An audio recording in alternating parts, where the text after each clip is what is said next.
Hello friends, आज हम लोग एक कॉलर ब्लाउज की कटिंग देखने वाले हैं। कॉलर ब्लाउज के लिए डिमांड आप लोग के बहुत ज्यादा आ रही है। किस प्रकार से ये कॉलर फिट होता है, कैसे कटिंग होती है, आज इस वीडियो में मैं बताऊंगा। बेसिकली कटिंग पे फोकस होगा, कॉलर की कटिंग भी साथ में हम लोग देखेंगे। जो ब्लाउज देख रहे हैं आप, ये है एक कटोरी कॉलर ब्लाउज, लेकिन हम लोग देखेंगे आज प्रिंसेस कट कॉलर ब्लाउज। जो उसके पास प्रिंसेस कट का कॉलर वाला ब्लाउज नहीं है मेजरमेंट के लिए, तो आप किस प्रकार से क्या क्या चीजों का ध्यान रख करके कटिंग करोगे और कैसे ब्लाउज को बनाओगे, आज इस वीडियो में हम लोग उसको समझते हैं। तो चलिए फ्रेंड्स, वीडियो को शुरू करते हैं। देखो, सबसे पहले आपको मेजरमेंट पे फोकस करना है। जैसे आपका मेजरमेंट लेने का जो तरीका है वो एकदम सिंपल होता है। कॉलर वाला ब्लाउज अगर आपके पास ऑलरेडी है और आपको कॉलर वाला ही बनाना है ना, तो ज्यादा इसमें कोई भी टेंशन लेने की बात नहीं है। सीधा सीधा आप लेंथ को नापोगे, लेंथ नापने के बाद आप चेस्ट कमर को नापोगे और उसके बाद सीधा आ जाएंगे किसमें, शोल्डर पे। ठीक है, तो ये बहुत बेसिक सी चीजें हैं जो आपको ध्यान रखनी है। शोल्डर चाहे आप बॉडी से नापे, चाहे आप नापे पुराने ब्लाउज से, कॉलर वाला ब्लाउज ही एकमात्र इकलौता ऐसा ब्लाउज है जिसमें शोल्डर एकदम इक्वल आता है। ठीक है, चाहे आप बॉडी से नापे चाहे पुराने ब्लाउज से, तो जितना आया उसमें 1 इंच मार्जिन ऐड करके आपको लेना होता है। डॉट पॉइंट वगैरह, आर्म होल की गोलाई, सब कुछ आपको प्रॉपर नाप लेना है, जो कि हम हर एक ब्लाउज का नापते हैं। ठीक है, इस तरह से आपको सब कुछ नाप करके देख लेना है। अब इसको करते हैं साइड में। हमारे पास एक मेजरमेंट है, वो तो मैंने खाली सैंपल के लिए आपको दिखाया। हमें मेजरमेंट इस आधार पे चलना है। लंबाई 14 इंच की, चेस्ट 36, कमर 30, शोल्डर 14, सामने का गला 7.5 और डॉट पॉइंट 10 इंच का। ठीक है, अभी इसको करते हैं साइड। हम लोग देखेंगे सबसे पहले कटिंग। जैसे हम एक पल्ला रखे हुए हैं, अब इसमें सामने पहले काटना है कि पीछे पहले काटना है। खासकर प्रिंसेस कट ब्लाउज में कंफ्यूजन होता है ना, क्योंकि जैसे आप देखते हैं नॉर्मल प्रिंसेस कट ब्लाउजों में हम क्या करते हैं, बैक पल्ला पहले काटते हैं और उसके बाद फ्रंट काटते हैं, है ना। अब कॉलर वाले में क्या होगा, तो कॉलर वाले में भी बैक पल्ला पहले काटें। लेकिन कंफ्यूजन लोगों का क्या होता है कि सर जैसे हम कॉलर वाले ब्लाउजेस बनाते हैं तो पीछे का पल्ला 1.5 इंच बड़ा रखते हैं, तो उस कंडीशन में फिर कैसे हम पीछे पल्ले को पहले काट सकते हैं। तो आज इस वीडियो में वही चीज मैं क्लियर करने वाला हूँ। बहुत इंपॉर्टेंट टिप्स है, ध्यान से देखना। सबसे पहले लेंगे एक सीधा निशान इस प्रकार से, उसके बाद डायरेक्ट आ जाएंगे आप लेंथ पर। अब हम पीछे पल्ला ही पहले काट रहे हैं, लेकिन उसके बाद भी आप ये ध्यान रखना है कि लेंथ आपका 14 इंच है, तो आप 1 इंच का मार्जिन ऐड करके 15 पर ही निशान लगाओगे। आपको अभी 1.5 इंच बड़ा नहीं लेना है। ठीक है, वो बाद में लेंगे, लेना तो कंपलसरी है, वो तो लेना ही पड़ेगा, लेकिन अभी नहीं लेंगे। ये हमने 15 इंच पर निशान लगाया। अब यहाँ पर हम शोल्डर को नापेंगे। शोल्डर हमारा कितना है, 14 इंच का है, चाहे वो ब्लाउज का नाप हो चाहे बॉडी का। मैंने क्या कहा कि 14 है तो आप उसको 15 कर दोगे, 1 इंच का मार्जिन ले लो, हाफ करके 7.5 पे निशान। ठीक है, या फिर हाफ शोल्डर पे आधा इंच का मार्जिन, दोनों का मतलब एक ही होता है। तो यहाँ पर भी 7.5 का ये इस प्रकार से निशान, स्केल से निशानों को हम मिला लेंगे। और मिलाने के बाद यहाँ पर देखो, ये जो प्रोसेस है ये बहुत इंपॉर्टेंट होता है। कौन सा प्रोसेस भाई, आर्म होल की साइड आप कितना डाउन करते हैं, शोल्डर को 1 इंच डाउन करते हैं। और ये डाउन कहाँ से होता है, ये चीज भी मैं आप लोग को बता देता हूँ। गला आप कॉलर वाले पैटर्न्स में 2.5 इंच का रखो नॉर्मल साइजों में। बड़ी साइज है तो आप 3 इंच, पौने 3 इंच का भी रख सकते हैं। नॉर्मल साइजों में 2.5 इंच का आप गला रखो। बचा हुआ शोल्डर पट्टी आपका सीधा आर्म होल की साइड 1 इंच डाउन हो जाएगा। ठीक, अब ये डाउन करने के बाद आप एक निशान लोगे जो कि आर्म होल का सीधा निशान होता है। ये हम ले लेंगे 36 इंच चेस्ट है तो 5.5 पर। ठीक है, ये इस तरह से। अब उसके बाद ये हमने मिला दिया। मिलाने के बाद यहाँ पर आर्म होल का भी जो आपका निशान है सीधा वाला, वो 1 इंच अंदर की तरफ डाउन आएगा ऐसे, और इसको हम ये कुछ इस प्रकार से मिला दें। ज्यादा डाउन क्यों करते हैं, क्योंकि कॉलर वाला पैटर्न है, बॉडी पर ये पूरा 16 इंच, जैसे 14 इंच का शोल्डर है तो 14-15 पे आया हुआ है, इसकी वजह से हम इसको थोड़ा सा स्लोप देते हैं। ठीक है, अब चेस्ट और कमर के बेसिक मेजरमेंट डालने हैं।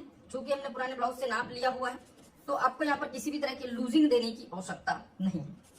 अब यहाँ पर एक चीज और ध्यान रखना, जैसे आप बंद गले के जो ब्लाउजेस पहनते हैं, चाहे वो कॉलर वाले पैटर्न्स हो, चाहे बोट नेक के पैटर्न्स हो, चाहे हाई नेक के पैटर्न्स हो, इसमें लूजिंग का फॉर्मूला भी कुछ चेंज हो जाता है। उसके बारे में भी हम लोग आगे आने वाली वीडियो में बात करेंगे, अभी नहीं। ये इस प्रकार से कमर का मेजरमेंट, उसके बाद आप 1 इंच का डॉट और जो सिलाई मार्जिन आपने चेस्ट पे लिया वही कमर। ठीक है, इस तरह से मिला देना है। अब ये आपका पीछे पल्ले का ड्राफ्ट रेडी है। तो इसके बाद क्या करना है, जब आपका पूरा फ्रेम रेडी हो जाए तो सबसे पहले आपको गला बनाना है। अब कॉलर वाले पैटर्न्स में मुख्य रूप से कौन कौन से गले बनते हैं, है ना। तो यहाँ पर फ्रंट नेक में आप बना सकते हैं गोल गला, आप बना सकते हैं यू गला, वी गला, पान गला, मटका गला, पंचकोणी गला, बहुत तरह के ऑप्शंस आपके पास अवेलेबल है। गहराई कितनी होनी चाहिए फ्रंट गले की, 7 इंच के आसपास, 7.5 रख लेंगे तो भी चलेगा, कोई दिक्कत नहीं है। ठीक है, 7.5 आप कब रख सकते हैं, जब आपको गले का शेप कुछ इस तरह से रखना है कि आप डीप करने के बाद भी आपको ज्यादा फर्क ना पड़े। जैसे वी गला, वी गला आप 7.5 का 8 इंच भी रख दोगे तो भी फर्क नहीं पड़ेगा, क्योंकि नीचे शेप उसका कम रहता है। तो ये कुछ इस टाइप से हम यहाँ पर ये शेप दे देते हैं, ठीक है। अब यहाँ पर एक चीज और जो नोटिस करने वाली है, गले पर ही आपको एक निशान लगाना होता है कॉलर की फिटिंग का, कि कितने इंच पर ये फिट होगा, है ना। तो ये हम लगाते हैं लगभग 2.25 पे, ठीक, 2.25, बड़ी साइजों में 3। इतना करने के बाद ये आपका क्या हो गया, फ्रंट पल्ले का गला। अब मैं ये चीजें क्यों समझा रहा हूं, मैंने कहा कि ये बैक पल्ला है, फिर मैंने आपको फ्रंट के हिसाब से ये चीजें बता दी। देखो बैक पल्ले में हमको आर्म होल भी डाउन करने की जरूरत नहीं पड़ती, फ्रंट में पड़ता है, हमने यहाँ पर डाउन कर दिया। अभी हम आर्म होल का गोलाई प्रोसेस समझते हैं, ये फ्रंट का गोलाई इस तरह से, ये बैक का गोलाई। अब हम यहाँ पर कुछ इस टाइप से इसका गोलाई शेप देंगे, जो कि एकदम कॉमन है, 1 इंच से पहली गोलाई, 2.25 इंच से दूसरी गोलाई, जो हम हमेशा फॉलो करते हैं वही करेंगे, इसमें कुछ चेंज करने की आवश्यकता नहीं। अब इतना करने के बाद चूंकि ये पीछे का पल्ला है, तो यहाँ पर एक चीज ध्यान रखना, एक तो आपका डॉट पीछे का, ये आपका महत्वपूर्ण हो जाता है, क्योंकि आप कॉलर पैटर्न बना रहे हैं, तो ऐसा नहीं है कि आप डॉट को ज्यादा आगे पीछे करेंगे या ऊंचा करेंगे, ऐसा कुछ होता नहीं है। जहाँ पर आप सिंपल जो डॉट ब्लाउज में लगाते हैं, सामान्य ब्लाउज में, वही आपका यहाँ पर भी लगता है। इसके बाद जैसा मैंने कहा कि अगर आप पीछे पल्ला बना रहे हैं, तो पीछे पल्ला हमेशा किसी भी तरह के कॉलर पैटर्न में 1.5 इंच बड़ा रहता है, तो वो बड़ा कैसे करेंगे, ये भी एक प्रश्न होता है कि वो बड़ा कैसे करेंगे। तो मैं आप लोग को अभी समझा रहा हूँ। देखो यहाँ पर ये जो पैटर्न है, ये इस तरह से हमने रखा, इसको थोड़ा ऊपर खींचेंगे, क्योंकि जब भी आप बढ़ाएंगे लेंथ को 1.5 इंच बड़ा, तो वो शोल्डर की तरफ से ही आपको बढ़ाना है, इधर से नहीं बढ़ाना, नीचे से ना, आपको बढ़ाना ऊपर से ही है। 1.5 इंच ऊपर ले लेंगे इस तरह से, और उसके बाद यहाँ पर ये डाउन वाले निशान से 1.5 इंच ऊपर ले लेंगे। ये कॉन्सेप्ट को समझना, क्योंकि जैसे आपका शोल्डर फ्रंट पल्ले में डाउन रहेगा, वैसे ही बैक पल्ले में भी डाउन रहेगा, ठीक है। ये इतना करने के बाद ये देखो ऐसे, समझ में आ रहा है कॉन्सेप्ट मैं क्या समझा रहा हूँ। शोल्डर का जो शेप है वो बिल्कुल एक दूसरे के पैरेलल होना चाहिए, फ्रंट और बैक का। इतना करने के बाद पीछे पल्ले का जो कॉलर कटिंग या कॉलर फिटिंग का जो शेप आता है, वो इसी नीचे 1.5 इंच वाले निशान से आके इस तरह से गोल शेप में मिल जाता है। और इसके बाद इस पैटर्न में और कुछ करने की आवश्यकता नहीं है, इसको हम काट देते हैं। अब ध्यान रखना, जब हम इसको काटेंगे तो हम चाहें तो नीचे एक और एक्स्ट्रा पेपर रख सकते हैं। एक्स्ट्रा पेपर रखने से क्या बेनिफिट होगा, देखो मैं आपको समझा रहा हूँ। एक्स्ट्रा पेपर रखोगे जब आप नीचे, तो आपका नीचे वाला जो पीस है वो क्या बन जाएगा, बैक पल्ला बन जाएगा। और फ्रंट को हम फ्रंट के हिसाब से छांट देंगे, और नीचे जो मार्जिन हमको प्रिंसेस कट कर देना उसके हिसाब से सेट कर सकते हैं। तो ये आपको ज्यादा सहूलियत पड़ेगा। नीचे रखते हैं एक पेपर इस प्रकार से, और इस पे पिन वगैरह कर देंगे ताकि इधर उधर न सके। और ये चीज आप पहले भी रख के कर सकते हो, ऐसा नहीं कि आप बाद में ही रखोगे, पहले भी रख के कर सकते हैं, इसमें कोई दिक्कत नहीं है।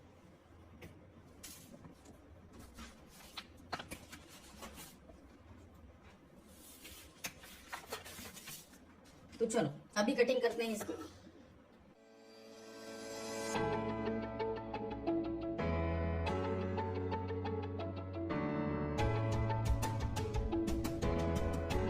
ठीक है, इसको हम क्या करेंगे, अलग अलग कर देंगे।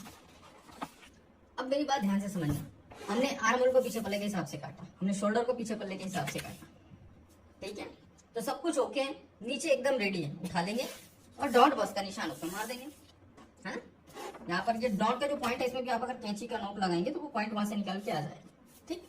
ये आपका डॉट हो गया पीछे पल्ले का। अब इसको कर देते हैं साइड, पीछे तो हमारा रेडी है। अब आते हैं फ्रंट पे। तो आप बोलेंगे कि सर फ्रंट के हिसाब से हम क्या करते हैं, शोल्डर को पहले छांट देते हैं, ठीक है, हम शोल्डर को छांट देंगे, कोई दिक्कत नहीं। हम आर्म होल को भी छांट देंगे, वो भी समझ में आता है, आर्म होल को भी छांट देंगे। उसके बाद ये फ्रंट पल्ला रेडी नहीं होगा। क्यों रेडी नहीं होगा, क्योंकि ये फ्रंट पल्ला छोटा पड़ेगा, क्योंकि अभी ना तो हमने इसमें प्रिंसेस का शेप दिया है, ना तो पफ क्रिएट किया, ना तो पफ के लिए मार्जिन दिए हैं। खाली हमने क्या किया, फ्रंट का गला यहाँ पर डिसाइड किया, ठीक है। गले की कटिंग कर लेते हैं, और उसके बाद एक एक्स्ट्रा पेपर लेंगे, या ये चीज आप डायरेक्ट पेपर भी कर सकते हैं, कोई दिक्कत नहीं है। मैं जो समझा रहा हूँ उसको कैसे करना है। हम क्या करेंगे, सीधा सीधा इसी को रख करके एक नए पेपर पूरी कटिंग ध्यान से देखिए। ये चीज आप डायरेक्ट पेपर भी कर सकते हैं, अब कपड़ा वेस्ट होगा, इसलिए मैं सीधा सीधा पेपर पे ही आपको समझा रहा हूँ। ये देखो अलग से स्पष्ट दिख रहा है, नीचे रखा हुआ पेपर। अभी हम क्या करेंगे, पूरा मार्क कर देंगे जैसा है वैसा, और ये वाला पेपर हटा देंगे, ठीक है। आप लोग हमसे पेपर कटिंग्स मंगाना चाहते हैं, चाहे वो कॉलर वाले ब्लाउजेस के हों, चाहे नॉर्मल ब्लाउजेस के हों, सब्यसाची को जिस तरह के भी हों, अगर आप लोग मंगाना चाहते हैं, फिटिंग वगैरह बहुत अच्छी आएगी, कोई प्रॉब्लम नहीं है। 100% कैश ऑन डिलीवरी के साथ आप लोग मंगा सकते हैं। डिस्प्ले पे हमारा व्हाट्सअप नंबर चल रहा है, आप लोग उस पर इंक्वायरी करें और अपना पेपर कटिंग आप ऑर्डर कर सकते हैं। ये देखिए इसका काम हो गया, कर देते हैं साइड। ठीक, सबसे पहले तो आपको डॉट वाली लाइन पे ध्यान देना है। डॉट का जो निशान है वो कहाँ पर आया, यहाँ पर, ये इस तरह से निशान हमने लगाया। और देखो ये फ्रंट का डॉट और बैक का डॉट का क्या कनेक्शन होता है। तो फ्रंट में जो दोनों डॉट्स होते हैं, दोनों डॉट्स की आपस में जो बीच की दूरी होती है, समझ रहे हो, वो एकदम फिक्स होता है। लेकिन बैक का हम थोड़ा बहुत आगे पीछे कर सकते हैं डिजाइन के हिसाब से। ठीक है, अब यहाँ पर शोल्डर से जो डॉट की दूरी होती है, ये चीज आप कैसे समझोगे कि शोल्डर से डॉट की दूरी कैसे है, तो आप शोल्डर पे रखोगे टेप। अब कॉलर वाले ब्लाउज में कंफ्यूजन क्या होता है कि ये जो टेप है हम कहाँ रखेंगे, है ना। तो इसको रखने का तरीका मैं आप लोग को बताऊंगा किस तरह से इसको रखा जाता है, वो आप स्क्रीन पे देख रहे हैं। ठीक है, अब हम यहाँ पर लगा देते हैं मार्क। ठीक है, जितना हमारा डॉट पॉइंट है उसमें आधा इंच प्लस करके 10.5 पे लगाएंगे, 10 है। तो अब ये करने के बाद आप इन निशानों को मिला देंगे। नॉर्मल जो प्रिंसेस कट का शेप होता है वो हमको देना है, इसमें कोई टेंशन वाली बात नहीं। प्रिंसेस कट का जो मैंने फॉर्मूला बताया बेहद ही आसान है। कैसे आसान है, देखो सबसे पहले आपको 1 इंच डाउन आना है। ठीक, ये इस तरह से। ये करने के बाद निशान आप सीधा खींच देंगे और उसके बाद 1 इंच नीचे आपको एक और मार्क करना है। वो लेंथ वाली लाइन से 1 इंच नीचे होता है ना, दोनों 1-1 इंच है, इसलिए कंफ्यूज नहीं होना। सीधा इसको आगे बढ़ा देंगे। इसके बाद मैंने क्या बोल रखा है कि वो आपका जो डॉट का पॉइंट है उससे 1 इंच ऊपर से आप प्रिंसेस की लाइन को सीधा आर्म होल के सेंटर पे ले जाके हाथों से मिला देंगे। इसके लिए किसी भी तरह के फ्रेंच कर्व या किसी भी चीज की आवश्यकता नहीं है, अगर आपका हाथ चलता है बराबर, मतलब सही तरीके से, है ना। अब पफ क्रिएशन, तो अंदर डाउन वाले निशान से नॉर्मल साइजों में 3.5 इंच डाउन वाले निशान से, ये देखो 3.5 करने के बाद आजकल हमने ये क्या किया है कि ये इस तरह से डॉट का जो पॉइंट है वहां से हम नाप के देखते हैं, इस निशान को जितना आ रहा है उतना यहाँ पर मार्क करते हैं। कंफ्यूज ना हो इसलिए दोबारा बता देता हूँ, क्योंकि इससे सिलाई करते वक्त जो आपका दोनों पीस है वो छोटा बड़ा नहीं होता। डॉट पॉइंट से यहाँ पर कितना आ रहा है, अप्रॉक्स 5.25, है ना। तो यहाँ पर ये 5.25 पे हमने मार्क किया, ताकि जब हम उसको जोड़ेंगे तो ये छोटा बड़ा ना हो। ठीक है, अब ये इस टाइप से हम इसको मिलाएंगे, है ना। मिलाने के बाद अब 3.5 इंच का कपड़ा हम यहाँ से गायब कर रहे हैं, ध्यान से समझना मेरी बात को। तो 3.5 इंच का जो कपड़ा गायब करेंगे उसको कवर कैसे करेंगे, तो इसके लिए 3.5 में आप 1 इंच तो पहले माइनस कर देना, क्योंकि 1 इंच हमने पीछे वाले पल्ले पर अलग से मार्जिन लिया हुआ। ठीक है, ये डॉट मार्जिन मैंने आपको शुरू में ही बताया था, अगर आपको नहीं समझ आ रहा है तो आप रिवाइज करके देख लेना। वो यहाँ पर ऐड होता है, बचा 2.5 इंच तो आधा इंच इधर दे देना और 2 इंच उस साइड में दे देना, जिससे आपका टोटल 3.5 इंच का मार्जिन कवर हो जाएगा। ठीक है, ये देखो इस तरह से करने के बाद निशानों को प्रॉपर मिला लेना। अब मिलाने से पहले एक चीज को और ध्यान रखना कि ये प्रिंसेस कट का पैटर्न है ना। तो क्या हो गया, प्रिंसेस कट का पैटर्न आप लोग बोलेंगे, तो यहाँ पर एक मार्जिन और देना होता है। वो मार्जिन कौन सा मैं बताऊंगा, लेकिन अभी इस निशान को मिला देते हैं इस प्रकार से। ऊपर जो कटोरी और क्रॉस पट्टी आपकी प्रिंसेस की फिट होनी है, उसके लिए आपको 1.25 इंच का मार्जिन ऊपर की साइड में भी देना होगा, ये ऐसे, और वो जाकर के सीधा नीचे मिल जाएगा। ठीक है, ये इस टाइप से। अब ये ऑलमोस्ट रेडी है ना। तो इसमें आपको ये वाला निशान मिलाना है और कर देनी है सीधी कटिंग, बाकी इसमें और कुछ करने की आवश्यकता नहीं।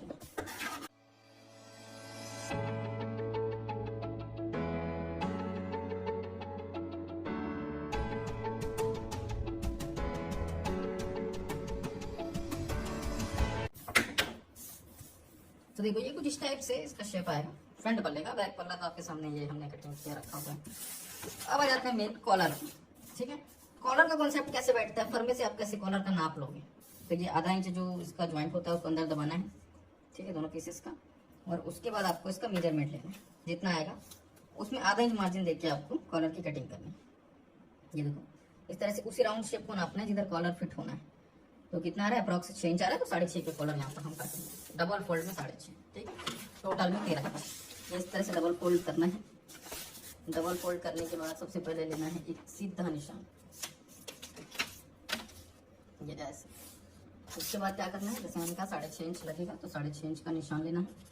उसके बाद आपको क्या करना है, ये वाला निशान आगे बढ़ाना है और फिर यहाँ पर 1.5 इंच का कॉलर हम बनाएंगे। तो 1.5 इंच इस तरह से नापना है। 1 इंच पहले डाउन करके ये शेप देंगे और उसके बाद 1.5 इंच का डिस्टेंस पूरा मेंटेन करेंगे। यहाँ से 1.5 इंच, फिर यहाँ से 1.5 इंच और ऐसे करते करते पूरा लास्ट तक 1.5 इंच जाएगा। 1.5 मतलब 1.5।